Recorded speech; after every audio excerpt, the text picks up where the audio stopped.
그 담배나 술, 마약 뭐 이런 중독 있잖아요. 근데 그 중독에서 완전히 벗어났다라는 그 증거는 뭐냐면 그것을 보거나 냄새를 맡거나 할 때 거기에 어떤 싫은 감정이 올라와야 되는 거예요. 그렇지 않고 뭐 괜찮다느니 나는 끊었다느니 그거는 거의 그렇지 않습니다. 그래서 이것이 바로 그 제가 그 말하고자 하는 어떤 그 오늘 말씀의 그 핵심이기도 한데요. 그러니까 예전에 즐거워했던 것보다 더 이것이 잘못됐다라는 것을 알아서 그것을 혐오하기까지 더 나은 것을 사랑하는 것. 그러니까 결국은 가치를 발견한다는 거죠. 그렇잖아요.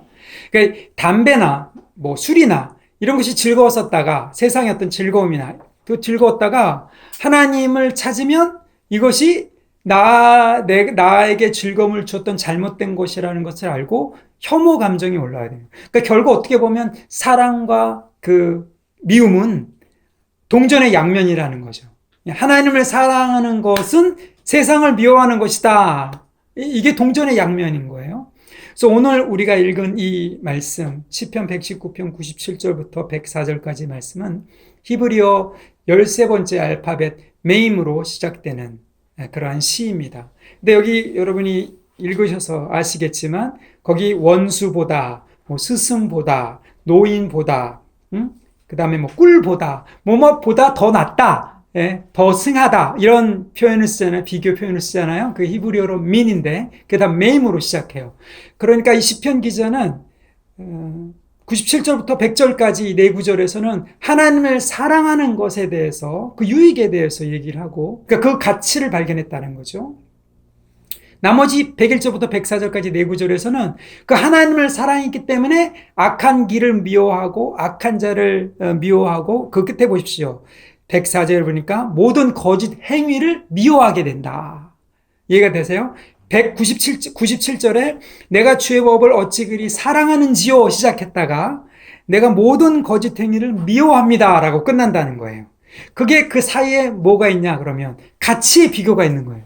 그러니까 하나를 선택했을 때 다른 것을 사랑했을 때 다른 것을 미워하게 된다. 이게 오늘 이 8구절의 이 주제예요. 그래서 우리가 말씀으로 우리의 성품을 빚어낼 때 내가 하나님을 사랑한다라고 고백하잖아요. 그 사랑한다는 고백의 기준이 이 말씀에 비춰져서 내가 정말 사랑하는가. 그 반대 증거도 봐야 된다는 거죠. 나는 하나님을 사랑한다고 말하고 있지만 여기 보면 거짓 행위를 미워하지 않냐고 그냥 즐기면서 살아갈 수가 있다라는. 자기를 속이는 그런 부분들이 많다 이 말이죠. 그러니까 결국 하나님을 사랑하는 것은 악을 미워하는 것이다. 이게 주제입니다. 하나님을 말씀을 사랑할 때 악을 제대로 미워하게 된다 이 말이죠. 제대로. 예. 여러분 많은 사람들이 하나님을 사랑한다고 합니다. 근데 제가 한 30년 사역을 해보니까 여러 부류의 사람들이 있는 것 같아요. 하나님을 사랑한다고 말하면서 여전히 마음속에 세상을 미워하지 않는 사람들이 있어요. 저 같은 사람이 그런 경우였던 것 같아요. 그러니까 세상과 사는 게 너무 편하고 사실은 세상을 사랑하는데도 불구하고 말로는 하나님을 사랑한다 이렇게 얘기를 한다는 거예요. 말로는. 이해가 돼요? 그러니까 하나님을 사랑하는 게 그럼 뭐냐? 그게 거짓은 아니에요. 근데 하나님을 사랑하는 게 그냥 감정적인 어떤 경험에서 끝나는 거예요. 그러니까 감정적인 경험에서 그게 사그라들면 난 하나님을 사랑하지 않는 그런 거니까 또 하나님을 사랑하기 위해서 또 그런 감정을 찾아다니는 거지.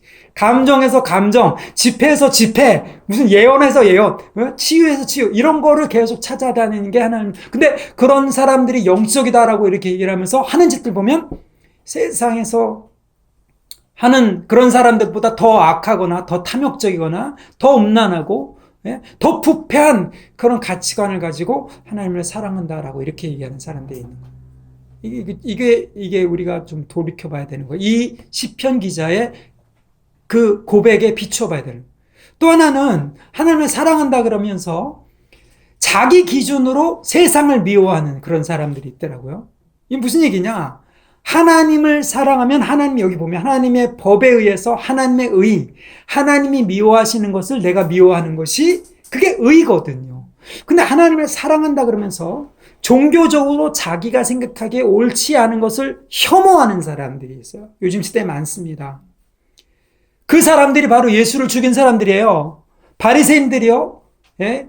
사두개인들이요, 얼마나 하나님을 사랑한다고 했습니까? 얼마나 철저하게 종교 생활했습니까? 얼마나 철저하게 자기들의 죄를 처리하려고 했습니까? 근데 예수님을 통해서 하나님이 죄를 처리하시겠다. 구세주가 죽고 다시 살아야 된다. 이 하나님의 의를 힘써 받아들이지 않았다. 사도 바울이 이렇게 해요. 자기가 거기 있었거든요. 여러분, 이거 우리 안에도 있는 겁니다. 종교적인, 자기의 기준으로 맞지 않을 때 그거를 혐오한단 말이죠. 근데 그게 하나님의 혐오라고 착각해. 제가 그래서 지금 몇 주째 혹은 몇 달째 그 얘기를 하고 있는 것 같은데, 아주 그 말은 무슨 얘기냐면 아직도 고쳐지지 않는다는 거죠. 여러분 안에 하나님의 미움이 아니라, 하나님의 불의가 아니라 내가 생각하기에 옳지 않다라고 교정을 해놓고 거기에다가 혐오하는 그게 있는지를 잘 봐야 되는 거예요. 이게 내 혐오지 하나님의 미움이야 이거 아니라는 거죠. 잘못 투영하면 안 된다. 그래서 이 특별히 정치적으로 놀아나지 말라 그랬어요. 우리는 이 땅이, 모든 땅이 하나님의 주인이다. 하나님 나라가 이 나라보다, 미국보다, 러시아보다, 중국보다 더 큰 나라예요. 그 큰 나라를 섬기는 백성이에요. 그 큰 나라는 바벨론 시스템에 장악되어 있기 때문에 당연히 부패하고 할 수밖에 없어요. 중요한 건 뭐냐면, 그 어떤 것에 대해서 이 혐오나 이런 미움이나 이런 걸 할 때 이게 하나님의 기준이냐 아니냐 이거를 붙잡아야 된다. 내가 지금 하나님 나라의 대사로서 악한 영에 사로잡혀 있는 그 가치관과 문화를 대적하는 거냐, 하나님의 관점으로. 여러분 이거 잘 봐야 되는 거예요. 세 번째는요, 하나님을 사랑한다고 고백도 안 하고 세상을 사랑하는, 말도 안 나온다. 그런 교인들이 있어. 예? 그냥 왔다 갔다 하는 사람들. 예. 샤이 크리스찬. 여러분, 샤이 크리스찬은 제가 볼 때는 천국에 들어갈지 못 들어갈지 모릅니다. 예. 예수님이 그러셨어요. 누구든지 나와 내 말을 부끄러워하지 않으면 천사 앞에서 부끄러워하지 아니라. 그러나 누구든지 나와 내 말을 부끄러워하는 자, 고백하면, 신앙의 고백, 그것이 삶으로 드러나지 할 때 내가 하나님 앞에서, 천사들 앞에서 그를 부끄러워하리라. 이거 잘 보셔야 되는 거예요. 그러니까 나는 마음으로 믿으면 되지. 예. 그러면서 교회를 이렇게 왔다 갔다 하는 그런 사람들. 물론 하나님 사랑도 안 하고 세상만 사랑하는 그런 사람들이 더 말할 필요 없는 거죠. 그런데 성경에서 칭찬하고 있는 부류는 뭐냐면, 하나님을 사랑한다고 말로는 고백하지 않는 것 같은데 이웃을 사랑하고 그 삶을 보면 하나님의 사랑이 느껴지는 사람들을 성경은 칭찬하는 거예요. 그래서 사도 요한이 요한일서에서 그런 얘기를 했어요. 형제들, 우리가 말과 혀로만 사랑하지 말고 뭐라고? 행함과 진실함으로 하자. 여러분 이게 지금 여기에 말하고 있지 않은 이 메시지의 핵심입니다. 그러니까 사랑과 미움. 그래서 그 요한일서에도 사랑과 미움이 같이 나온단 말이에요. 하나님을 사랑하는 것은 죄를 미워하는 것이고, 하나님의 기준의 악을 미워하는 것이지 내 기준의 것을 미워하는 것이 아니다. 여러분 이것이 정말 중요합니다. 이 시편 119편 기자는 제가 읽으면 읽을수록, 정말 성경 말씀을 공부하면 공부할수록 이 사람은 예수님의 제자였구나, 우리와 같은 제자였구나. 여기 이제 우리가 보면서 알겠지만, 어떻게 그 율법 제사 구약의 시대에 성전이 물론 무너진 그런 환경 가운데서 살았지만 말씀을 항상 자기가 지니고, 말씀이 항상 있고, 말씀이 나 가운데 있고, 하나님께서 나를 직접 가르치셨고 내게 직접 말씀하셨다, 이런 말을 감히 할 수가 있었을까, 구약 시대에. 그리고 그 말씀대로 살려고 했을까, 그 말씀 안에서 하나님을 발견하려고 했을까. 여러분 이게 놀랍지 않습니까? 놀라워요. 예. 그 제자이기 때문에 그래요. 그래서 우리가 그 길을 따라가야 된다는 거예요. 이 사람은 예수님 오시기 전에 앞서서 길을 밟았던 것 뿐이고, 예수님은 온 다음에 사도들과 그 제자들은 따라갔다. 근데 결국 길이 동일한 길이에요. 그래서 우리가 이거를 읽으면서 예수님의 제자도 예수님을 따라가는 그런 사람들, 그냥 단순히 말씀을 지키는, 말씀을 잘 지키는 그런 사람들이 아니라 예수님 제자가 되는 게 목적이죠. 그 성품, 그를 기르는 것이 이 시편 119편을 지금 몇 번째예요? 14번째 설교를 하면서 시리즈로 만들어가고 있는 그런 목적입니다. 자, 하나씩 보죠. 97절. 내가 주의 법을 어찌 그리 사랑하는지요. 이거는 104절에 모든 거짓 행위를 미워한다라는 것과 같이 짝으로 읽어야 된다 그랬어요. 내 것을 종일 작은 소리로 읊조리나이다. 여기에 그 하나님의 말씀을 사랑한다라는 아하브라는 히브리어 말은 이 시편 119편에 12번이나 나와요. 근데 이 사랑한다 이 말은 어떻게 보면 신명기적 언어면서 언약적인 말이라는 거죠. 그러니까 인격 대 인격의 말씀으로, 그러니까 이런 거죠. 기록되어 있기 때문에 제가 그랬잖아요. 저의 고백이었잖아요. 저는 70km로 가다가 60km 사인이 나오면 60km 사인에 맞추기 위해서 60km 속도를 줄여요. 예, 예. 요즘은 정속도로 가려고 해요. 예. 그거는 율법이에요. 그쵸? 그 율법이란 말이에요. 그러니까 어떤 법이 있기 때문에 그걸 법을 지키는 것을 사랑한다라고 얘기를 안 해요. 여기서 법을 사랑한다라는 게 뭐냐면 말씀인 거예요. 제가 그러죠. 언약 관계에서 그 부부의 관계로 맺을 때 두 분이 주례자 앞에서 언약 했었잖아요. 그쵸? 검은 머리가 팥뿌리, 흰머리가 팥뿌리가 돼도 그거 뭐예요? 그런 클리셰가 있긴 하지만 그게 언약, 거기 앞에서 약속을 하는 게 그게 여기 말하자면 법이에요.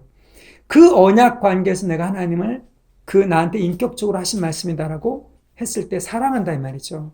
그러니까 그것을 종일 작은 소리로 읊조린다. 여기 읊조린다는 말은 묵상한다라는 말. 이 구약을 번역하신 분들이 시편 1편에 복 있는 자는 그 말씀을 주야로 묵상하는 자, 이것과 이거를 바꿨어요. 거기는 정말 읊조리다요. 하가는 정말 이 작은 소리로 되새기면서 외우면서 하는 하가 이런 말이고, 여기는 묵상한다. 이게 묵상한다는 거예요. 이거 뭐냐면 뭐의 생각을 이렇게 집중해 놓고 있다는 거죠. 집중해 놓고 있는 거예요. 여러분 지금 예배를 드리면서 생각이 하나님께 집중돼 있어야 됩니다. 근데 예배를 드리면서 집에 두고 온 맛있는 음식이라든지 아니면 집에 뭐 자녀들이라든지 뭐 집에 뭐 끝나고 나서 뭐 해야 될 걸 여기에 이제 가 있으면 그게 묵상이 안 되는 거죠. 하나님의 말씀에 내 마음이 완전히 사로잡혀 있는 그런 상태가 된다라는 거예요. 이게 왜 중요하냐? 인격적 관계에서 그 말씀을 계속해서 생각하는 것이 이게 정말로 우리에게 중요해요. 왜? 우리가 타락한 세상에 살면서 우리는 어떻게 길들여졌냐면 상처, 고통, 힘든 경험들을 묵상하도록 여러분의 뇌가 이 타락한 세상에서 그렇게 발달되어 있어요. 그래서 뭔가 인생에 뒤돌아보면 여러분 우리나라 사람들이 뭐 한이 많다고 뭐 그렇게 하는데 그렇게 꼭 우리나라 사람들뿐만 아니라 인간 자체가 그런 거예요. 어떤 고통의 생각이 고통의 환경과 고통의 경험이 딱 있으면 인간은 어떻게 하냐면 누가 그러더라고요. 그 고통의 경험을 여러분 이 시간이라는 게 있잖아요. 확대시킨대요. 이 뇌에서. 그래갖고 그 고통의 경험을 계속 반추한대요. 왜? 다시 그 경험을 하고 싶지 않기 때문에 본능적이죠. 이게 이 본능을 우리가 뭐라 그래? 육신이라 그런 거잖아요. 육신적으로 나는 그 예전에 그 상처받았던 것을 다시 당하고 싶지 않기 때문에 거기서 당했던 그 시간과 그 말과 이런 것들을 쫙 밀린단 말이에요. 이 뇌에서. 그러면 그게 나도 모르게 묵상이 되는 거야. 그래서 계속 그 잘못된 경험, 상처, 실패, 원한 이런 것들을 쌓게 되면 거기에 뭐가 돼요? 길이 열리는 거지. 그러면서 거기에 귀신, 마귀가 틈타고 들어오는 거예요. 근데 이게 언약 관계에서 심각하다는 거예요. 부모 자녀 간에, 부부 간에. 여러분 부부 간에 한 50년 살다 보면 정말 한 몸처럼 이렇게 정말 이 축복된 그런 부부관계, 그런 삶을 살아가는 사람들이 있는가 하면 그 안에 말도 못한 골이 있어서 그 깊은 골을 메우지 못하고 살아가는 부부들이 있어요. 왜 그런지 아세요? 지금 이거예요. 그 사람이 어떤 말을 했는데 배우자가 혹은 자녀가 부모가 했는데 지금 언약 관계에 있단 말이에요. 그 언약 관계에서 그게 나도 모르게 묵상이 되는 거지. 여기 말하는 내가 묵상하는. 그러니까 우리가 그런 경험들이 없을 수가 없잖아요. 없을 수가 없기 때문에 그것들을 바꾸려면 뭘 해야 되냐? 말씀을 묵상해야 돼. 말씀에 하나님의 인격을 세워놔야 되는 거예요. 여러분, 거기에 내가 이게 훈련이 안 되면 나는 자동적으로 상처를 묵상하고 저 사람이 나한테 어떻게 했던가, 저 사람이 나한테 무슨 말을 했지, 그거 묵상하고. 부부관계 조심하세요. 예? 부모 자녀 관계 조심하세요. 여러분이 있었던 그 이전의 관계도 조심하세요. 그게 나도 모르게 박혀있단 말이에요. 그러니까 나도 모르게 그냥 가만히 중립 상태를 이렇게 생각을 이렇게 탁 놓으면 어디로 돌아가느냐? 그 상처로 돌아간단 말이에요. 그러면 나도 모르게 서운하고 억울하고 분한 감정이 올라온 거야. 그게 문이 열리는 거야. 예? 그 귀신이 들어오고 그 사로잡힌 사람들이, 귀신에 사로잡힌 사람들이 정신병까지 가는 이유가 바로 그런 부분들이에요. 내가 여기서 인간론을 하고 있지. 지금 이 말이 중요하기 때문에 그래요. 우리가 말씀을 잘 외우고, 말씀을 사랑하고, 당연히 좋은 걸로 알고 있잖아요. 그렇죠? 근데 이거는 사실은 우리가 이 타락한 세상에 살면서 상처받는 관계, 특별히 교회 안에서, 가정 안에서 살아남을 수 있는 하나님의 길이에요. 생명의 길이야. 그러니까 말씀에 내가 생각을 계속해서 집중하면서 그것을 묵상하는 훈련을 안 하면 내 생각은 자연스럽게 상처와 고통과, 나의 어떤 그러한 어려움과 그 쓴뿌리의 말들을 붙잡으려고 자석처럼 끌어당긴단 말이에요. 지금 이 시편 기자는 어떤 상황이었습니까? 예? 지금 주변에 자기는 하나님의 말씀대로 살겠다고 결심했는데 주변에 공동체뿐만 아니라 주변에 이방 바벨론 문화와 이런 것들이 막 네가 믿는 하나님이 진짜냐, 뭐 해봐라, 조롱하고 막 자기를 에워쌌다 그랬잖아요. 그 가운데 자기가 지금 후반전에 접어들었어요. 그 전에는 주님 난 살려주세요. 막 내가 지금 연기에 가죽 부대처럼 축 처져 있습니다. 난 죽을 것 같습니다. 이러다가 그러니까 수비적인 전반적이었죠. 전반전은 그렇게 수비 위주로 보내다가 후반전 그 88절, 89절부터 이게 하나님의 말씀이 온 세상에 딱 세워져 있다. 내가 하나님의 종이구나. 말씀이 종이구나. 이걸 깨달으면서 바뀐 거예요. 그러면서 이게 이제 후반전에서는 공격적으로 나가는 거예요. 예? 그러면서 지금 이게 내가 살아남는 그 정도가 아니라 하나님의 말씀을 붙들고 있을 때 그것이 어떤 영향력을 주는가, 이것들을 지금 우리한테 얘기해 주는 거란 말이죠. 하나님 말씀을 사랑합니다. 내가 그것은 의철입니다. 이것은요, 생명의 길을 자기가 붙들었다라는 이런 고백인 거예요. 그 자기가 안에 있는 그런 모든 쓴뿌리야 이런 것들이 자기를 붙잡지 못하도록 하는 거예요. 그래서 어떻게 되냐? 그 결과가 밑에 나와 있는 세 가지예요. 원수보다, 스승보다, 노인보다 낫다. 할렐루야. 여러분이 다 이렇게, 여기 보면 노인은 이 장로 리더들이에요. 여러분이 섬기는 어떤 리더보다, 여러분이 가르칠 만한 어떤 스승보다, 여러분을 대적하는 어떤 원수보다 더 낫다 이 말이죠. 왜? 우리가 예수 안에 있기 때문에. 그걸 하나 보자 이거. 자, 98절 보세요. 주의 계명들이 항상 나와 함께함으로 그것들이 나를 원수보다 지혜롭게 하나이다. 이 놀라운 고백입니다. 놀라운 고백이에요.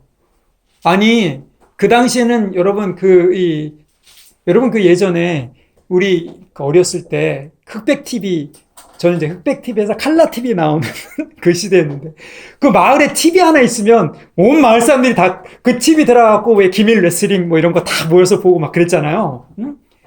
이 당시에도 그랬단 말이에요. 책이 없었어요. 말씀이 없었단 말이야.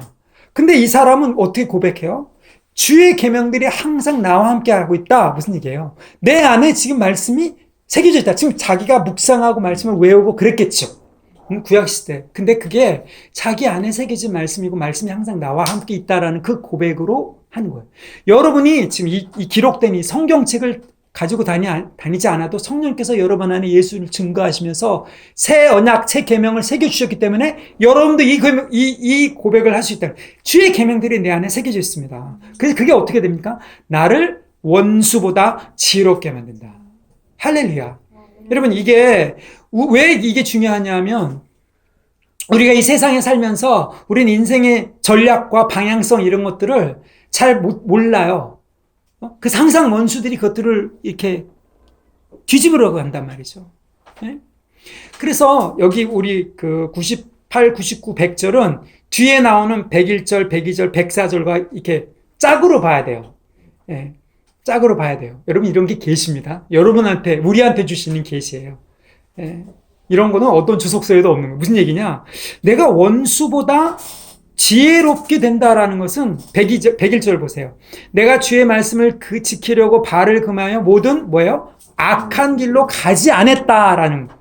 그러니까 원수가 지금 이렇게 트랩을 놓고 덫을 놓고 나를 빠뜨리려고 하고 나를 잘못된 길로 인도하려고 하는 것을 말씀을 통해서 분별하고 했기 때문에 원수보다 내가 지혜로워진다는 거죠. 인생의 방향성과 목적에 있어서 지혜로워진다는 거죠.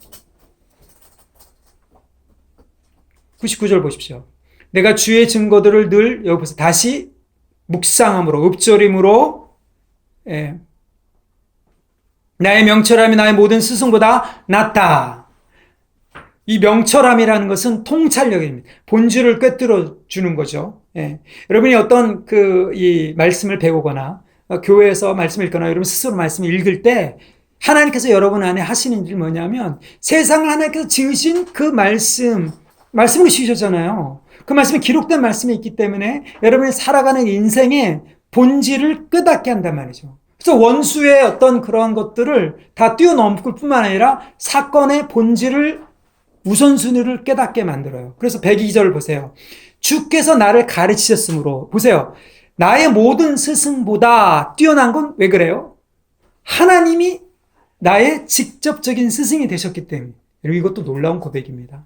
히브리에 보면 여기 주께서라는 말이 강조가 되어 있어요. 어순이 도치가 되면서 주님께서 당신이 나를 직접 가르치셨다. 그래서 내가 모든 스승보다 나를 가르치는 스승보다 더 뛰어나다. 왜 그래요? 그 말씀이 내 안에 있어서 본질을 보기 때문에 그래요. 제가 어느 선교단체 있을 때 어떤 그 신학교 교수님이 오셔서 특강을 하셨는데 그분이 간증을 하시더라고요. 여러분 그 하워드 마샬이라는 영국의 유명한 신학학자가 있습니다. 어떻게 보면 20세기에 정말 대단한 그 공헌을 하신 분인데요. 복음주의권에서는. 근데 그 한국 분인데 그 하워드 마샬이라는 영국 학자의 마지막 은퇴하시기 바로 직전 제자였던 거예요. 그 부분에 대해서 박사학위를 하셨어요. 그래서 어떻게 그 부분에 대해서 박사학위를 하셨냐 그러니까 하나님이 인도하심이었는데 자기가 영어를 지금 보니까 영어를 그렇게 잘 못하시더라고요. 영어를 잘 못했대요. 그래갖고 정말 막 고생하면서 고생했는데 어떻게 근데 그런 위대한 학자 밑에서 공부를 하셨습니까? 그랬더니 자기가 사실은 한 건 별로 없고 그 하워드 마샬 박사님이 자기를 너무 많이 도와줬다는 거예요. 그래서 어떻게 그렇게 도와주게 됐습니까? 그랬더니 그 하워드 마샬 교수님이 그분한테 그 목사님한테 그러더래요. 네가 나보다 낫다 이러더래요. 그래서 왜 나은가 봤더니 이분이 뭘 했냐면 영국에 가서 이제 뭘 했냐 영국에서 공부보다는 주말에 거기 중국인들 유학생이 많이 왔어요. 그 중국인들 유학생을 모아가지고 밥을 해서 먹인 거야. 여러분 그 해외 살면 아시겠지만 그렇잖아요. 그 음식을 해서 먹이면서 거기서 복음을 전한 거예요. 그 중국 유학생들이 회개하면서 복음을 믿고 예수를 믿게 된 거예요. 그러니까 하워드 마샬이라는 이 대단한 신약학자가 그걸 보고서는 자기가 하는 것보다 영혼을 구원하는 이 자기 제자가 하는 일을 보면서 네가 나보다 낫다. 이렇게 얘기를 하면서 그러니까 거의 그 박사 논문 지도를 거의 다 해준 거예요. 이 하워드 마샬이라는 그 교수님이 진짜 많이 도와주셨다고. 그래서 자기는 자기가 한 건 별로 없고 그 박사님이 자기를 도와준 것 때문에 자기가 겨우 했다고 이런 고백을 하더라고요. 여러분, 이게 제가 이 말씀을 준비하면서 생각난 예화예요. 여러분이 바로 그렇게 되실 수 있다는 거예요. 잘 보십시오. 이 말을 교만하게 읽으면 어떻게 되냐면, 나는 스승 필요 없어. 나는 하나님이 나한테 직접 계시를 주기 때문에, 누가 무슨 얘기를 해도 나는 내 계시가 최고예요. 여러분, 이거 아니에요. 스승이 있잖아요. 스승이 있는데 그 스승보다 더 나은 건 뭐냐면, 하나님께서 직접 가르치셔서 그 삶을 온전히 보세요. 규례들에서 떠나지 않게 하니까, 그 말씀대로 살아가게 만드니까, 스승의 인정을 받을 수밖에 없다. 이 말이죠. 여러분, 목회자, 저는 교사와 저 같은 사람들의 역할은 뭐냐면, 여러분이 이렇게 예수님을 잘 배워서 예수님을 잘 섬길 때, 여러분의 삶 가운데 섬길 때, 예수님으로부터 칭찬을 받을 때, 저보다 더 나은 사람이 되는 거예요. 그게 기쁨이라는 거죠. 그 바울도 그랬고, 사실은 어떤 사람도, 우리 돌아가신 헨리 목사님도 그랬어요. 나는 여러분이 저보다, 천국 갔다 온 저보다 더 뛰어나길 바랍니다. 그거예요. 그 마음이에요. 여러분, 이 기자가, 신약 기자가 여기서 이런 얘기를 했다는 거는 정말 대단한 거예요. 그러니까 여러분, 네피림 몰라도 돼요. 무슨 에녹서, 이거 다 안 읽으셔도 괜찮아요. 중요한 건 뭐예요? 그 종말의 시대에 그 기록된 말씀대로 사는 거죠. 100절 보십시오. 주의 법도들을 지킴으로 나의 명철함이 노인보다 나아요. 여기 노인이라는 말은 장로들, 리더들을 말해요. 이 원수는 우리의 방향성을 흐트러뜨리려고 그러고, 스승들은 우리한테 가르쳐서 어떤 사건의 본질을 가르쳐 준다면, 이 리더들은 뭐예요? 리더는 뭐냐면 보통은 어려움을 해결할 수 있는 사람들이죠. 그렇죠. 문제를 해결할 수 있는 능력이에요. 여기서 명철이 리더들보다 낫다 이 말이에요. 어떤 문제가 있을 때 그 문제를 해결할 수 있는 그 능력. 보통 그래서 이 장로들, 나이 든 사람들을 리더로 세우는 이유는 뭐냐면, 많은 경험들을 통해서 우리가 말하고자 하는 문제 해결하는 연륜이 쌓였기 때문에 그래요. 거기 보십시오. 100절에 이 말을 잘 기억해 보세요. 주의 법도들을 지킴으로 명철함이 노인보다 낫다. 104절 한번 같이 읽겠습니다. 시작. 주의 법도들로 말미암아 내가 명철하게 되었으므로 모든 거짓행위를 미워하나이다. 거기 나오는 법도 명철하게 됐다. 똑같은 히브리어 말이에요. 이해가 되시죠? 그러니까 노인들이 문제를 해결하는 것보다 하나님의 말씀을 통해서 내가 문제 해결할 수 있는 능력을 더 받을 수 있게 되었다. 그러니까 악을 처리할 수 있는 능력이 어떤 연륜을 쌓은 리더들보다 더 낫게, 리더가 없다는 말이 아닙니다. 리더를 필요하지 않다는 말이 아니에요. 이해가 되시죠? 여러분, 각자의 능력 가운데 이 악을 처리할 수 있고 다룰 수 있는 능력이 어떤 리더들보다 더 뛰어나게 만들어 주신다 이 말이에요. 여러분, 이 시편 기자가 지금 98절부터 100절까지 원수보다 지혜롭고 스승보다 명철하고 노인보다 통찰력 있게 지혜롭게 만드는, 그건 뭡니까? 우리의 개인적인 가치관에 영향을 주는 사람들이에요. 리더들, 스승들, 원수들. 근데 이 시편 기자는 지금 구약의 성도로, 구약의 예수님의 제자로 말씀을 직접 붙들어서 하나님의 말씀을 직접 배워서 이런 것들을 더 원수보다, 스승보다, 리더보다 더 뛰어나게 되었다. 하나님의 말씀을 사랑할 수밖에 없는 거죠. 직접 읽는 이 말씀의 계시가 자기를 그렇게 만든다라는, 여러분, 이게 대단한 겁니다. 우리가 이 시편 기자 이 고백이 얼마나 대단한지를, 그리고 우리도 이 길을 따라가도록 예수 안에서 우리에게는 더 위대한 스승이신 성령을 주셨다. 여러분, 이게 정말 중요한 겁니다. 그래서 요한에서 아까도 말씀드렸지만 뭐라고 얘기해요? 너에게는 가르칠 사람이 필요 없다. 뭐가 가르친다? 기름 부으심이 너희를 가르친다. 너희 안에 계신 성령님께서 직접 가르치신다. 제가 여러분에게 하는 역할은 뭡니까? 여러분이 안에 있는 이 새 계명, 여러분 믿음을 받았을 때 성령께서 확증하시는 예수님을 향한 그 말씀, 기록된 말씀을 통해서 비춰주시는 그 빛, 이거를 제가 다시 한번 확인시켜 드리는 거예요.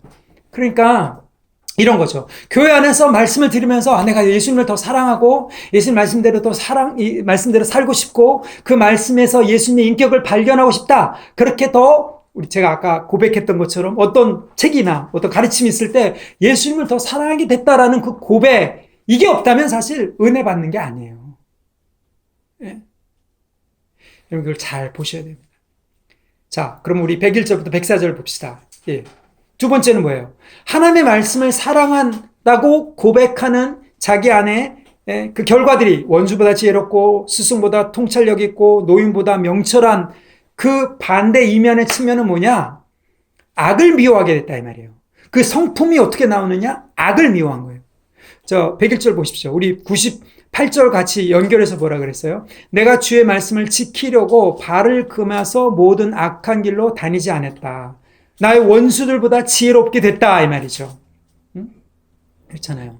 그러니까 세상의 풍습, 세상의 가치관 이런 것으로 따라가지 않았다라는 거예요. 이게 굉장히 어렵습니다. 어떻게 보면. 근데 우리 힘으로 할 수 없죠. 우리는 성령께서 계셔서 그렇게 하는 거예요.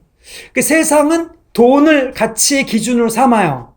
근데 우리는 말씀을 가치의 기준으로 삼아요. 말은 그렇게 하는데 그렇게 사는 거를 보여줘야 된다 이거죠. 그래서 돈이 문제가 아니라 하나님의 말씀, 하나님의 이 미션, 선교가 더 중요하다라고 우리가 고백해야 되는, 그 고백이 증거로 나타내서 악한 길로 가지 말아야 되는 거예요. 예를 들면 코로나 때문에 1차적으로 선교비를 줄여야 된다? 이거는 세상 방식이에요. 이건 무슨 얘기냐면, 선교비 줄여야 되고, 목회자 사례비 줄여야 되고, 고정비용을 줄이다. 여러분, 사업하는 사람들이 그렇게 하잖아요. 코로나 때문에 이게 어떤 사업에 타격이 받으면, 고정비용부터 딱 해놓고, 나머지, 근데 그 교회도 똑같이 하려고 그래.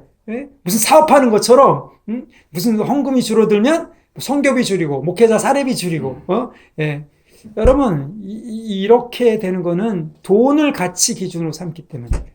하나님의 가치 기준이 아니라 돈을 가치 기준으로 삼기 때문에. 그래서 어떤 분이 농담 삼아 그러더라고요. 지금 코로나 때문에 이 교회가 이 잘못된 게 드러나고 있다고.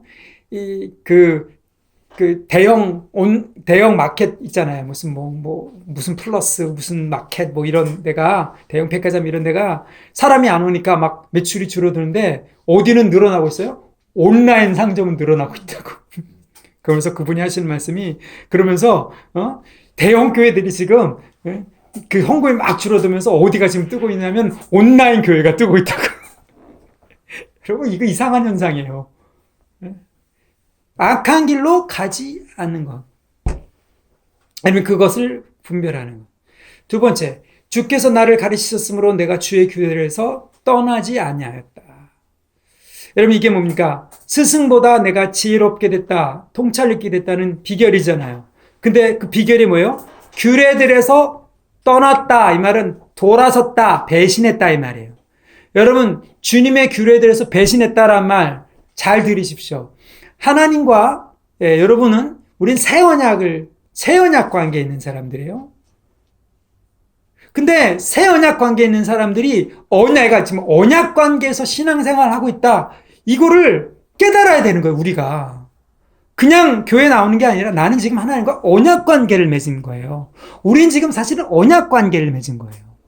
언약 관계에서 말씀이 흘러나가고 여러분이 그걸 받아야 되는 거예요. 그렇지 않으면 여러분 그 학원 다니는 거하고 똑같아요. 교회를. 학원은 뭐예요? 지식장사잖아.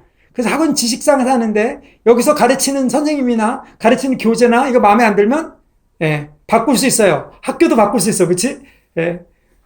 교수도 내가 마음에 안 들면 그냥 수강 안 하고 다음 학기 때 다른 교수한테 들으면 돼. 여러분 그렇게 가는 게 아니에요. 내가 주의 계들에서 떠나지 않았다는 말은 여러분 교회를 옮길 수 있습니다. 그렇죠?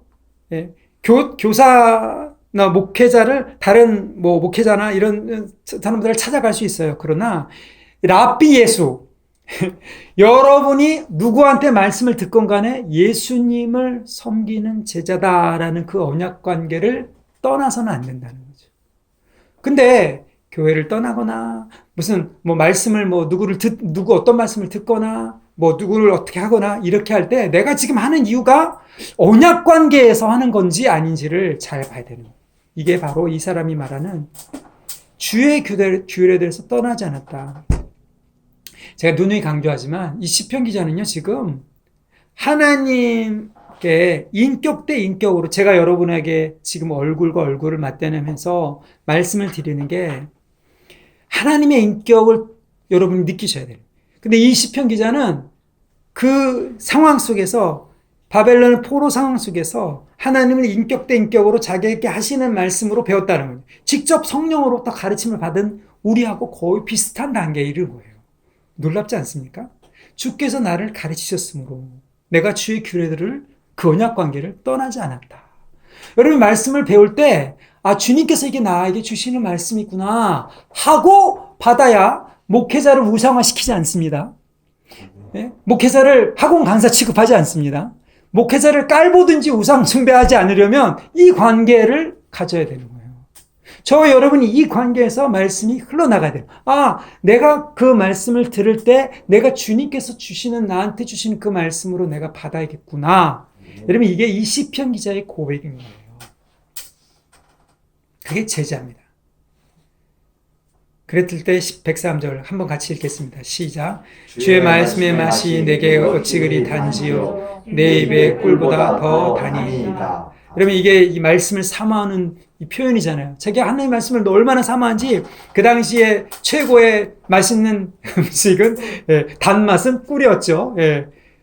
꿀은 어떻게 풍요의 상징이었어요. 젖과 꿀이 흐르는 땅, 그 꿀은 풍요의 상징이기도 한데 이 사람이 지금 가치에 대해서 얘기하고 있어요. 자기의 가치관을 형성하는 그 영향을 주는 모든 원수, 스승, 장로들, 이런 관계 속에서 하나님의 말씀이 얼마나 탁월한지 그 말씀의 맛이 꿀과 같다.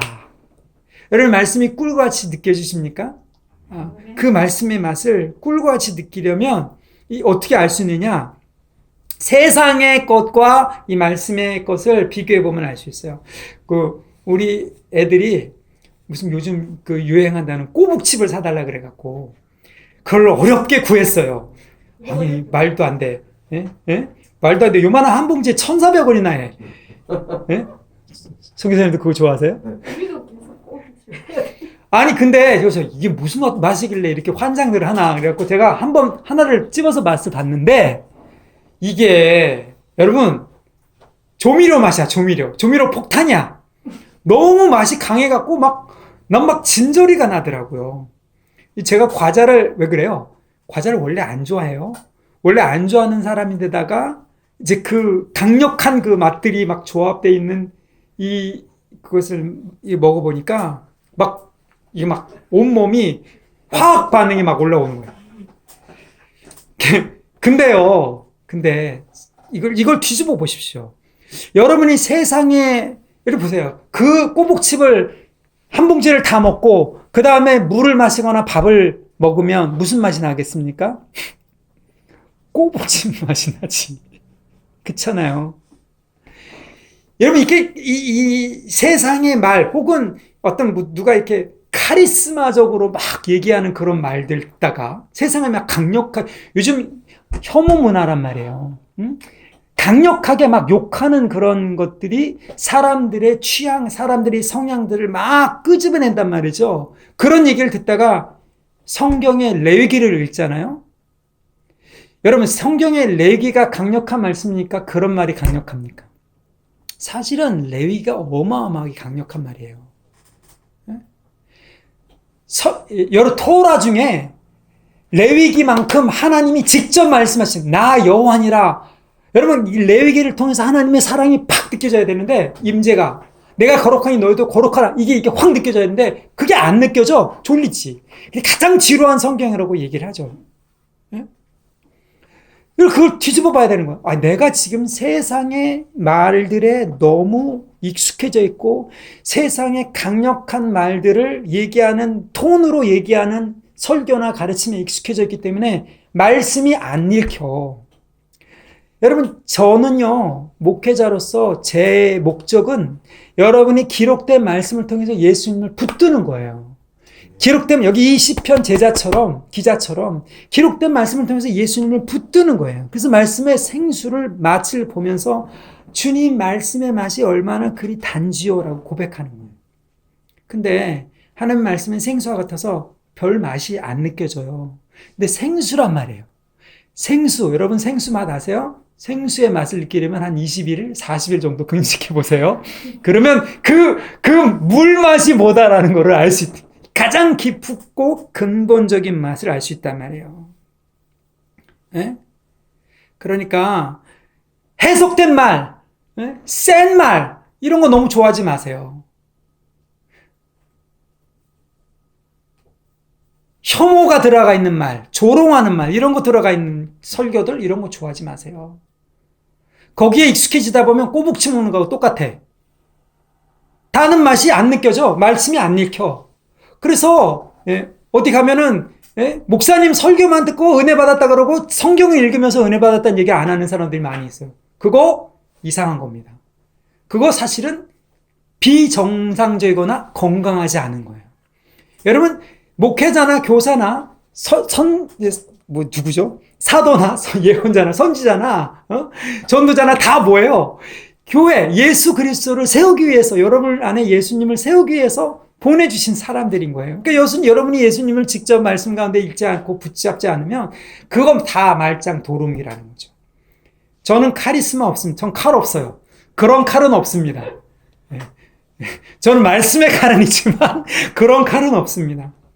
여러분이 여기 이 고백처럼 주님의 말씀의 맛이 어찌 그리 단지요 내 입에 꿀보다 더 답니다라고 우리 각자가 다 이렇게 고백했으면 좋겠어요. 이것이 이 말씀을 부여잡고 이 세상의 마지막 때에 우리가 교회로서 한 사람 한 사람이 교회로서 모였을 때 교회로서 나가는 방향이라고 저는 믿습니다. 104절 보십시오. 주의 법도들 말미암아 내게 명철하게 되었으므로 모진 거짓 행위를 어떻게 한다고요? 미워하게 됐다. 악한 길로 가지 않고 주님의 귤에서 배반하지 않고 주님의 말씀의 꿀보다 달기 위해서 다른 것들을 다 배제하고 악한 행위를 미워하는 것. 왜?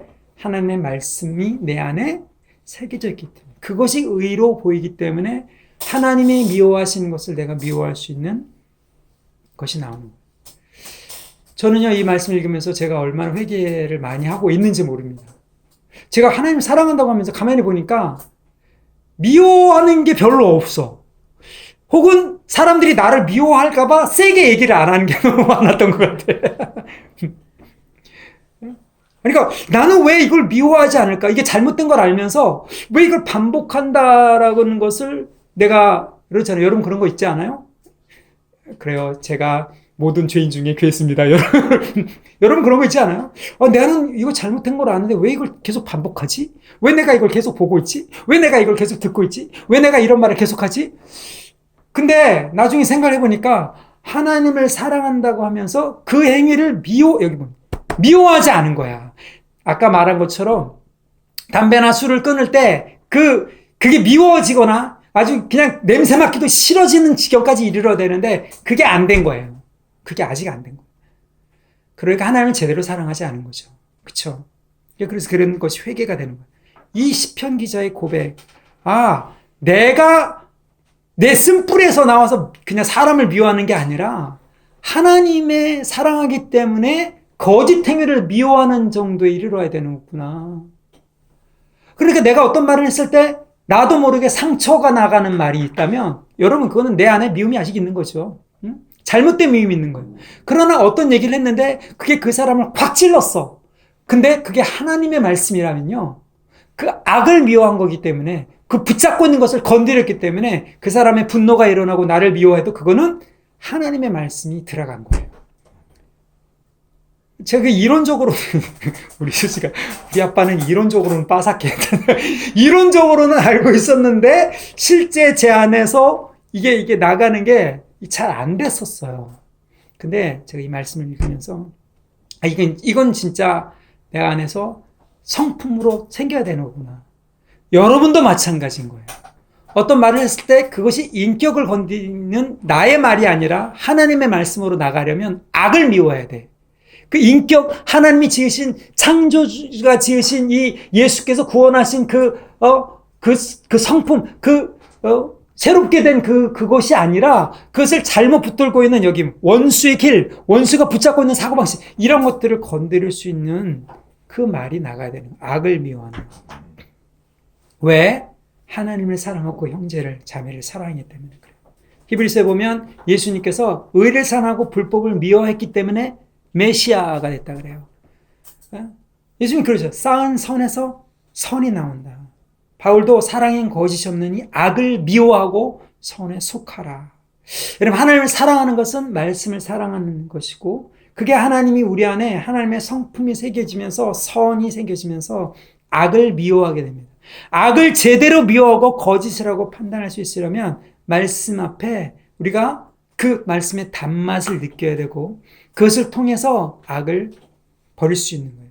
그러면서 이렇게 말할 수 있는 거예요. 내가 하나님을 사랑하기 때문에 이 악을 미워할 수 있다. 모든 거짓 행위를 미워합니다. 라고 이 제자처럼 고백하는, 우리도 예수의 제자가 될 수 있습니다.